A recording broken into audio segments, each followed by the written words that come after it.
Hi friends, welcome back to Kannada ಮಾಹಿತಿ ಮಾಧ್ಯಮ YouTube ಚಾನಲ್ಗೆ. ಯಾರೆಲ್ಲ ರೈತರು ಬರ ಪರಿಹಾರ ಹಣಕ್ಕೆ ಕಾಯ್ತಾ ಇದ್ದೀರಾ ಅಂಥವ್ರಿಗೆ ಈಗ ಸಿಹಿ ಸುದ್ದಿಯನ್ನು ಕೊಟ್ಟಿದ್ದಾರೆ. ಮೊದಲನೇ ಕಂತಿನ ಹಣ ಫೆಬ್ರವರಿ ತಿಂಗಳು ಮತ್ತು ಜನವರಿ ತಿಂಗಳಲ್ಲಿ ರೈತರ ಖಾತೆಗೆ ಜಿಲ್ಲೆಯ ವಾರವಾಗಿ ಹಾಕ್ತಾ ಬಂದರು. ಈಗ ಅದೇ ರೀತಿಯಾಗಿ ಲೋಕಸಭೆಯ ಎಲೆಕ್ಷನ್ ಇದ್ದಿದ್ದರಿಂದನ ಎಲೆಕ್ಷನ್ ಆದಮೇಲೆ ಹಾಕ್ತೇವೆ ಅಂತ ಹೇಳಿದರು.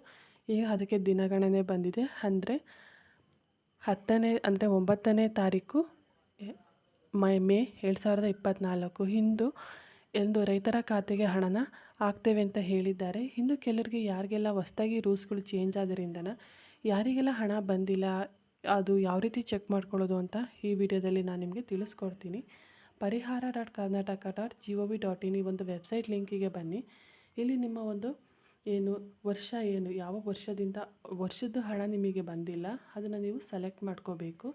ಹಾಗೆ ಮುಂಗಾರು, ಹಾಗೆ ಇಲ್ಲಿ ಬಂದು ಬರ ವಿಪತ್ತಿನ ವಿಧ ಬಂದು ಬರ ಅಂತೇಳಿ ಸೆಲೆಕ್ಟ್ ಮಾಡ್ಕೋಬೇಕು. ಹಾಗೆ ನಿಮ್ಮ ಜಿಲ್ಲೆ ಯಾವುದು, ತಾಲೂಕು ಯಾವುದು, ಹೋಬಳಿ ಯಾವುದು, ಹಾಗೆ ನಿಮ್ಮ ಊರು ಯಾವುದು. ಇಲ್ಲಿ ನಿಮಗೆ 2 ಆಪ್ಷನ್ ಸಿಗುತ್ತೆ. ನಿಮಗೆ ಪೇಮೆಂಟ್ ಫೇಲ್ಡ್ ಕೇಸ್.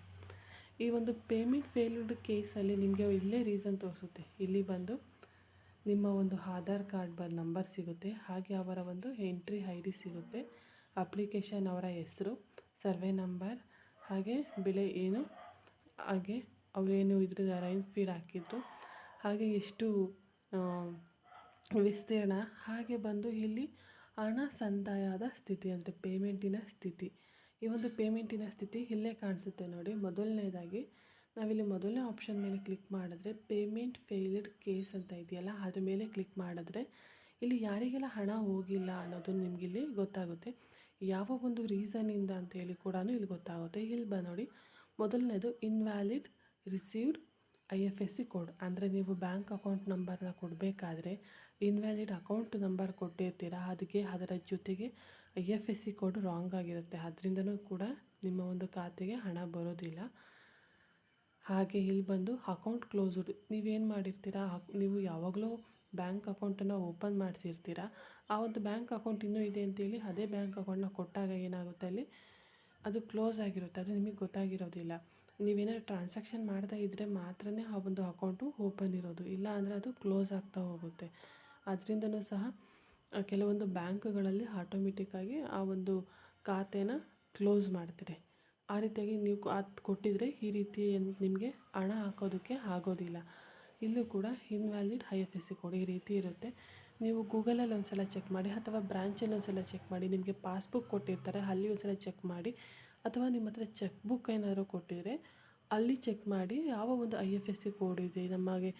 ಮತ್ತು ಆಧಾರ್ ಸೀಡಿಂಗ್, ಇಲ್ಲಿ ಆಧಾರ್ ಸೀಡಿಂಗ್ ಆಗಿಲ್ಲ ಅಂದರೂ ಕೂಡ ಬರುತ್ತೆ. NPCI ಚೆಕ್ ಫೇಲ್ಯೂರ್ಗಂತಲೂ ಕೂಡ ಬರುತ್ತೆ. ಇದನ್ನೆಲ್ಲ ನೀವು ಹೋಗಿ ನಿಮ್ಮ ಒಂದು ಬ್ಯಾಂಕ್ ಅಕೌಂಟ್ ಏನಿದೆ ಆ ಒಂದು ಆಧಾರ್ ಸೀಡಿಂಗ್ ಆಗಿರಬೇಕು. ಆ ಒಂದು ಬ್ಯಾಂಕ್ ಅಕೌಂಟು ಆ ಥರ ಒಂದು ಬ್ಯಾಂಕ್ ಅಕೌಂಟ್ ಅಂದರೆ ಕೆನರಾ ಬ್ಯಾಂಕ್ ಆಗಿರ್ಬೋದು, ಹಾಗೆ ಕಾವೇರಿ ಬ್ಯಾಂಕ್, ಈ ರೀತಿ ಬ್ಯಾಂಕ್ಗಳಲ್ಲಿ ಹೋಗಿ ನಿಮ್ಮ ಒಂದು ಖಾತೆನ ತರಿಸೋದ್ರಿಂದನೇ ರೈತರಿಗೆ ಅದರಿಂದ ತುಂಬಾ ಅನುಕೂಲ ಇದೆ. ಅಲ್ಲಿ ನಿಮ್ಮ ಒಂದು ಹಣನ ನೀವು ಚೆಕ್ ಮಾಡ್ಕೋಬೋದು.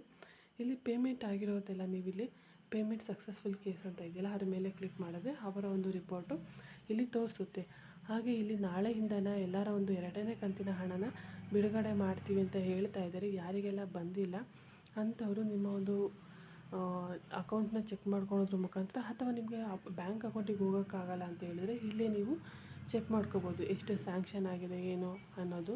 ಅಮೌಂಟು ನಿಮಗೆ ಇಲ್ಲೇ ತೋರಿಸುತ್ತಾ ಬರುತ್ತೆ. ಈ ರೀತಿಯಾಗಿ ನಿಮ್ಮ ಒಂದು ಹಣ ಬಂದಿದೆ ಇಲ್ಲ ಅನ್ನೋದನ್ನು ನೀವು ಈ ರೀತಿ ಚೆಕ್ ಮಾಡ್ಕೋಬೋದು. ಈ ಒಂದು ಇನ್ಫಾರ್ಮೇಷನ್ ನಿಮಗೆ ಇಷ್ಟ ಆದರೆ ನನ್ನ ವಿಡಿಯೋ ಲೈಕ್ ಮಾಡಿ, ಶೇರ್ ಮಾಡಿ, ಕಮೆಂಟ್ ಮಾಡಿ, ಹಾಗೆ ನನ್ನ ಯೂಟ್ಯೂಬ್ ಚಾನಲ್ ಸಬ್ಸ್ಕ್ರೈಬ್ ಮಾಡಿ. Thank you for watching my YouTube channel.